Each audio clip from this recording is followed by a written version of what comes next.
평생의 희망은 예수님 닮기라는 제목으로 베드로후서 1장 4절부터 7절의 말씀을 중심으로 하여서 함께 하나님의 말씀을 살펴보고자 합니다.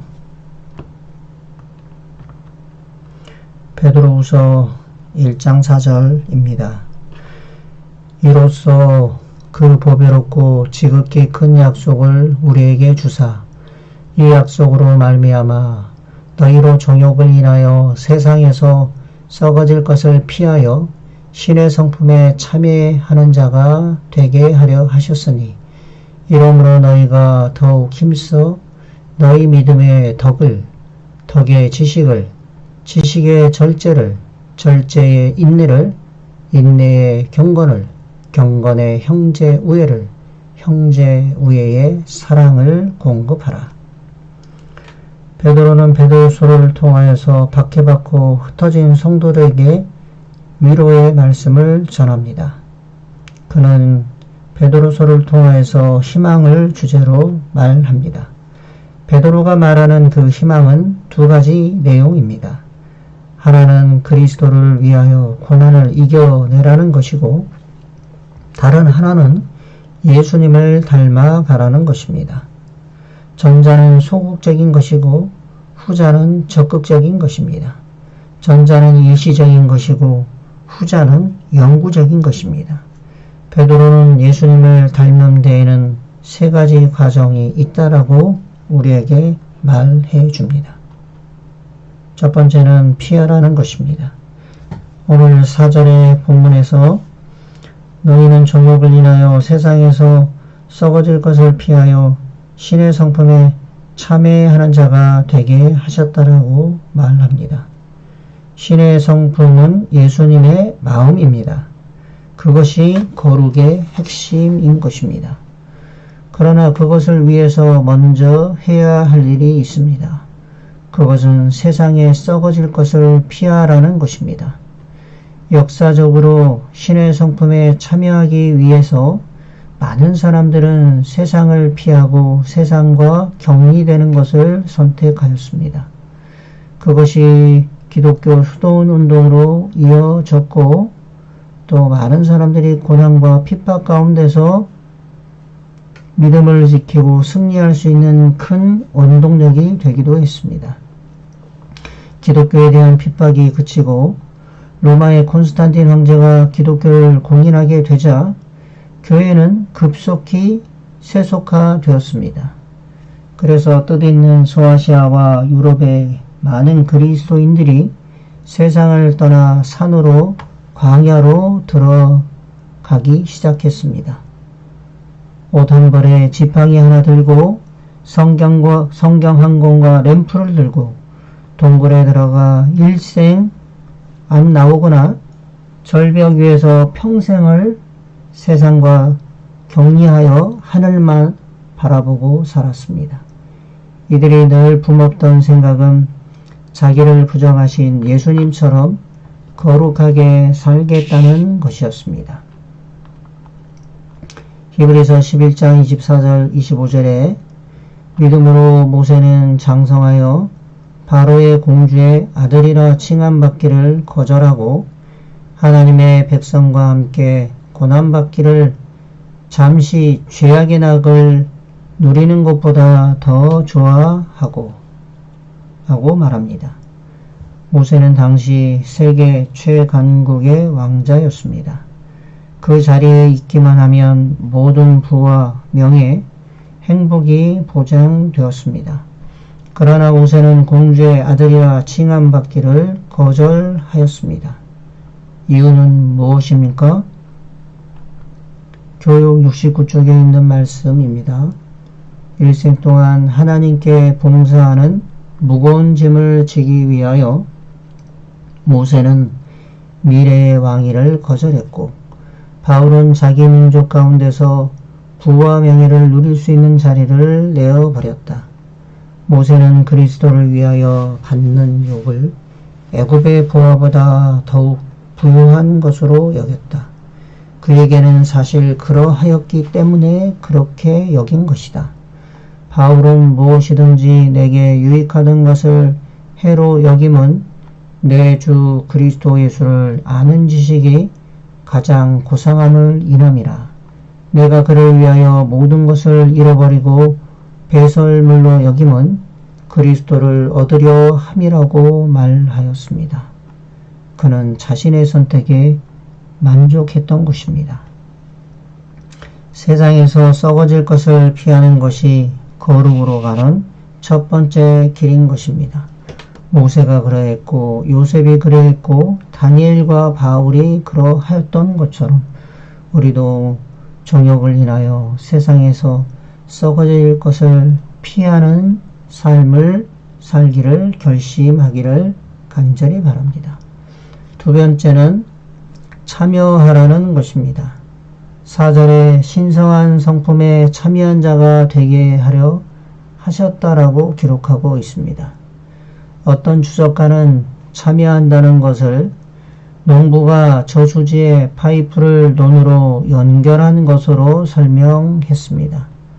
농부가 할 수 있는 것은 저수지를 만드는 것이 아니라 파이프를 대고 물을 받는 것입니다. 우리가 할 수 있는 일은 하나님의 생명의 저수지에 파이프를 대고 그 물을 받는 것입니다. 4세기의 기독교 교우였던 아타나시우스는 하나님은 우리를 하나님처럼 되게 하시려고 사람이 되셨다라고 말하였습니다. 하나님이 우리에게 오신 것은 구원하기 위해서였다면 우리가 그분처럼 되는 것을 우리는 성화라고 말할 수 있습니다. 예수님이 우리에게 구원을 주시려고 오신 것처럼 우리도 성화되기 위해서 예수께 나아가야 하는 것입니다. 그러므로 구원은 성화의 시작인 것이고 또 성화는 구원의 열매가 되는 것입니다. 하나님은 우리가 구원의 열매를 맺도록 그의 신기한 능력으로 생명과 경건에 속한 모든 것을 주셨습니다. 그것은 첫째는 생명이고 두 번째는 경건을 통하여서 그것을 얻기 위한 영적인 갈망이 우리에게 있어야 하는 것입니다. 미국의 줄리 디 로시라고 하는 사람이 있었는데 음주운전자에게 사고를 당해서 45세로 일기를 마치게 되었습니다. 그가 죽으면서 총 35명에게 자신의 신체 조직을 나눠주게 되었습니다. 각막과 시력과 간과 피부 등 많은 것을 나눠주고 그는 그의 삶을 마치게 되었는데 미국의 풋볼리그 쿼터백의 전설이었던 카슨 포머도 그중 한 사람이었습니다. 그는 타임지에서 이렇게 말했습니다. 참 놀라운 일입니다. 당신의 몸의 일부가 내 안에 살아있다는 것이 죽은 사람의 몸이 내 안에 있어 내가 지금 살아있다는 것이 참 신기한 일입니다. 죽은 줄리 로시의 생명이 35명에게 나눠져 그 생명을 받은 사람이 살아있는 것처럼 예수님이 우리에게 생명을 주었기 때문에 우리도 예수님과 함께 살아있는 것입니다. 이것을 참회한다라고 하는 것입니다. 갈라디아서 2장 20절에는 내가 그리스도와 함께 십자가에 못 박혔나니 그런적 이전은 내가 산 것이 아니요 오직 내 안에 그리스도께서 사신 것이라. 이제 내가 육체 가운데 사는 것은 나를 사랑하사 나를 위하여 자기 몸을 버리신 하나님의 아들을 믿는 믿음 안에서 사는 것이라. 사랑하는 성도 여러분, 거룩이라고 하는 것은 달라진 나의 존재를 의미하는 것입니다. 내 행실이 달라져서 거룩하게 된 것이 아니라 거룩하신 주님이 내 안에 들어와 내가 거룩하게 된 것입니다. 사랑하는 성도 여러분, 우리도 예수님과 함께 신의 성품에 참여의 한 자가 되었다는 사실을 기억하시고 하나님께서 우리에게 주신 거룩을 이루어 가시는 여러분과 제가 되길 바랍니다. 세 번째는 더 하라는 것입니다. 5절과 7절의 말씀을 다시 보겠습니다. 그러므로 너희가 더욱 힘써 너희 믿음의 덕의 지식을, 지식의 절제를, 절제의 인내를, 인내의 경건을, 경건의 형제우애를, 형제우애의 사랑을 더하라. 헬라어로는 에피코레게사테, 보탠다, 보충한다는 의미입니다. 달라스 월라드라는 분은 은혜의 반대는 노력이 아니라 공로다. 노력은 또 하나의 은혜다 라고 말했습니다. 하나님이 다 하셨다고 우리가 할 일이 없는 것이 아닙니다. 은혜를 많이 받았으면 노력 또한 많이 해야 합니다. 어떤 성경은 더하라를 더욱 힘쓰라로 번역했습니다. 그러면 예수님 닮기 위해 더욱 힘쓸 일이 무엇이 있습니까? 모두 8가지로 순서를 보면 믿음으로 시작하고 사랑으로 맞춰지는 것입니다. 거룩의 시작은 믿음인 것입니다. 믿음이 흔들리면 다 흔들립니다. 우리는 견고한 사람이 되어야지 완고한 사람이 되어서는 안 됩니다. 애굽의 바로는 완고했고 모세는 견고했습니다. 자기를 의지하면 완고해지고 하나님을 의지하면 견고해지는 것입니다. 샤를르 드 푸코는 다음과 같이 이야기하였습니다. 하나님을 대적하여 서면 완고하게 되고 하나님 앞에 겸손히 서면 견고하게 된다. 고린도전서 15장 58절입니다. 견실하며 흔들리지 말고 항상 주의 일에 더욱 힘쓰는 자들이 되라. 믿음은 덕으로 나아갑니다. 덕은 선한 행실을 말합니다. 올바른 믿음은 올바른 기도에서 옵니다. 올바른 기도는 올바른 삶을 낳는 것입니다. 지식은 세상의 학문이 아니라 하나님을 아는 것입니다.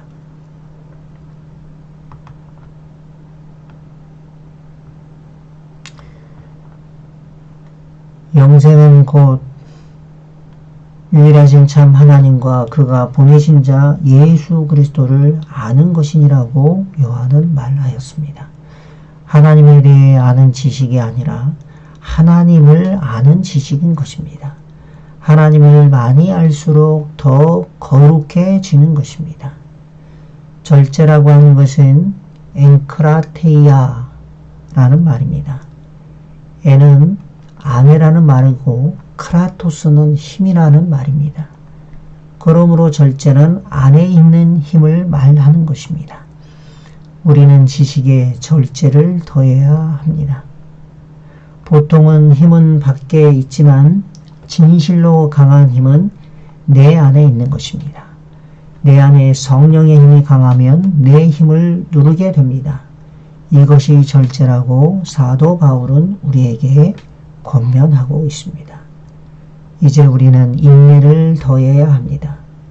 인내는 휘포모네라고 하는 말인데 휘포는 아래라는 말이고 모네는 머무르다 서다 라는 말입니다. 즉 인내는 아래에 서 있는 것을 말하는 것입니다. 어떠한 상황에서도 아래에 서 있으면 참을 수 있게 됩니다. 시편 91편 1절에는 지존자의 은밀한 곳에 거주하며 전능자의 그늘 아래에 사는 자는 복이 있다라고 말합니다. 고난은 우리를 전능자의 그늘 밑에 서게 하는 것입니다. 그러므로 하나님 아래에 있으면 우리는 승리할 수 있는 것입니다. 우리는 경건을 더해야 합니다. 경건이라는 말은 헬라어의 굽나제라는 말입니다. 굽나제. 이것은 연습 혹은 훈련이라는 말입니다. 굽나제에서 짐나지움이 나왔습니다. 짐나지움은 체육관이라는 말입니다. 그러므로 우리는 경건의 연습, 훈련을 많이 해야 하는 것입니다. 훈련을 통하여서 우리는 영적으로 더 튼튼해지고 건강해질 수 있는 것입니다. 마지막은 사랑입니다. 거룩의 완성은 사랑인 것입니다. 예수님 닮는 최고의 상태가 사랑이 아니겠습니까? 사랑하는 성도 여러분, 베드로가 말한 것처럼 우리는 이 8가지를 계속 실천하여야 합니다. 그것이 거룩으로 가는 우리의 노력이 되어야 하는 것입니다. 말씀을 마치면서 예수 그리스도께서 우리의 원천이 되십니다. 우리의 거룩의 원천인 것입니다. 영성은 내가 하나님과 관계하는 모든 것입니다. 한편으로 세상과 구별되고 한편으로는 하나님과 가까워지면 자동적으로 우리의 삶에 거룩의 열매가 맺히는 것입니다. 먼저 세상의 죄를 피하길 바랍니다. 날마다 믿음에서 사랑까지 삶의 실천을 더하고 힘쓰는 여러분과 제가 되길 바랍니다. 그것이 예수님을 닮는 것입니다. 우리의 평생의 희망은 예수님 닮기가 되어야 하지 않겠습니까? 한 주간 생애하시면서 다시 한번 예수님 닮기를 열심히 해가시는 귀한 수원중앙교회 성도 여러분 되시기를 바라면서 말씀을 마치도록 하겠습니다.